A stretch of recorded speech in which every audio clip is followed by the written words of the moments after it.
সকালবেলা ঘুম থেকে উঠে আমার ছোট ছোট কিছু গাছ আছে, সেগুলোতে পানি দিয়ে নিলাম। আসসালামু আলাইকুম এভরিওয়ান, কেমন আছেন সবাই? আশা করি সবাই অনেক ভালো আছেন।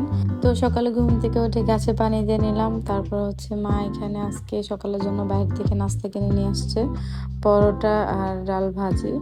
কারণ আজকে আম্মা বাসায় কিছুই বানায়নি, কারণ মার শরীরটা বেশ একটা ভালো ছিল না, সেজন্য।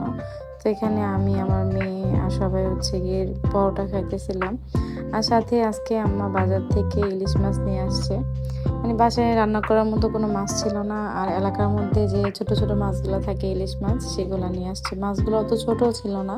তা আমার সাথে রাগারাগি করতেছিলাম যে তুমি কেন নিয়ে আসছো এই মাছগুলো, দেখতে নরম। কিন্তু না, পরে দেখলাম যে না, রান্না করার পরে ভালোই লাগছে খেতে। আম্মা গিয়ে পটল দিয়ে তারপরে আলু দিয়ে ইলিশ মাছের ঝোল রান্না করছে আজকে।